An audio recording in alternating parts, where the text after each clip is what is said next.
Hi students, ನಮ್ಮ YouTube ಚಾನಲ್ಗೆ ನಿಮಗೆ ಸ್ವಾಗತ. ನೀವು ಮೊದಲನೇ ಬಾರಿ ನಮ್ಮ ಯೂಟ್ಯೂಬ್ ಚಾನಲ್ಗೆ ಬಂದಿದ್ದರೆ ಸಬ್ಸ್ಕ್ರೈಬ್ ಮಾಡಿ, ಬೆಲ್ ಐಕನ್ನ ಕ್ಲಿಕ್ ಮಾಡಿ. ನಾವು ಇವತ್ತು ವೇದಗಣಿತದ ಏಕನ್ಯೂನೇನ ಪೂರ್ವೇಣ ಅನ್ನೋ ಒಂದು ಸೂತ್ರದ ಮೇಲೆ ಲೆಕ್ಕಗಳನ್ನು ಮಾಡೋಣ. ಈ ಸೂತ್ರ ನಮಗೆ 9 9 9 ಇರುವ ಸಂಖ್ಯೆಗೆ ಬೇರೆ ಸಂಖ್ಯೆನ ಗುಣಾಕಾರ ಮಾಡುವ ಒಂದು ಸರಳವಾಗಿರ್ತಕ್ಕಂಥ ಈಸಿ ಟ್ರಿಕ್ ಬಳಸಿ ನಾವು ಯಾವ ಥರ ಮಾಡೋದು ಲೆಕ್ಕಗಳನ್ನು ಅಂತ ಇವತ್ತು ನೋಡೋಣ. ನೋಡಿ, 3046 ಗುಣಿಲೆ 9999 ಇದೆ. ಸೊ ಇದನ್ನು ನಾವು ಗುಣಾಕಾರ ಮಾಡೋದು, ನಾವು 4 ಅಂಕಿಯಿಂದಾಗ 4 ಅಂಕಿ ತೊಗೊಂಡು ಗುಣಾಕಾರ ಮಾಡಲಿಕ್ಕೆ ತುಂಬ ದೊಡ್ಡದಾಗಿ ಮಾಡಬೇಕಾಗುತ್ತೆ. ಆದರೆ ಈ ಒಂದು ಸೂತ್ರ ಬಳಸ್ಕೊಂಡು ನಾವು ಒಂದೇ ಸಾಲಿನಲ್ಲಿ ನಾವು ಉತ್ತರವನ್ನು ಬರಿಬಹುದು. ನೋಡಿ, 3046 ಇರೋದಕ್ಕೆ 3045 ಅಂದರೆ ಒಂದು ಕಡಿಮೆ, ಬಿಡಿ ಸ್ಥಾನದಲ್ಲಿರುವ ಸಂಖ್ಯೆ ಒಂದು ಕಡಿಮೆ ಮಾಡಿ ಬರ್ಕೋಬೇಕು.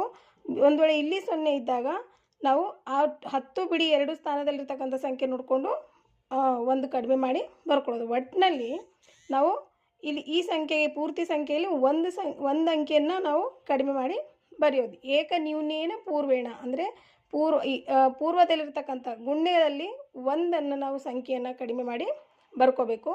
ನೋಡಿ, 3 0 4 6 ಇದೆ ಅಲ್ವ, ಇಲ್ಲಿ ನಾನು ಇಲ್ಲಿ 5 ಬರ್ಕೊಂಡಿದ್ದೀನಿ. ಅದಾದಮೇಲೆ 3ಕ್ಕೆ 9 ಎಷ್ಟು ಅಂಕಿ ಕೂಡಿಸಿದ್ರೆ 9 ಆಗುತ್ತೆ, ಅದನ್ನು ತಗೊಂಡು ಇಲ್ಲಿ ಬರೆಯೋದು.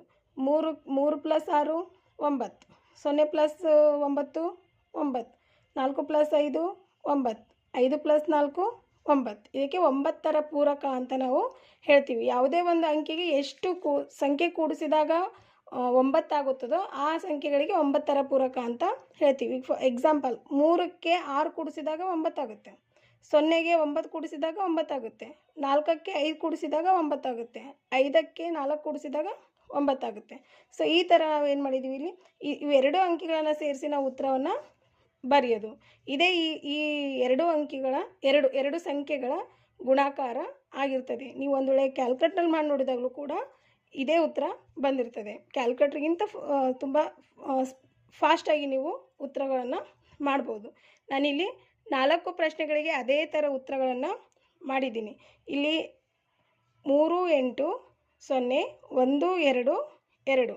ಸೊ ಈ ಕಡೆ 3ಕ್ಕೆ 6, 8ಕ್ಕೆ 1, 0ಗೆ 9, 1ಕ್ಕೆ 8, 2ಕ್ಕೆ 7, 2ಕ್ಕೆ 7. ಸೊ ಇದು ಉತ್ತರ ಆಗುತ್ತೆ. ಇಲ್ಲಿ 3 4 6 8 ಇರೋದನ್ನು ನಾವು 7 ಅಂತ ಬರ್ಕೊಳ್ಳೋದು, ಒಂದು ಕಡಿಮೆ ಮಾಡಿ ಬರ್ಕೊಳ್ಳೋದು. 3ಕ್ಕೆ 6, 4ಕ್ಕೆ 5, 6ಕ್ಕೆ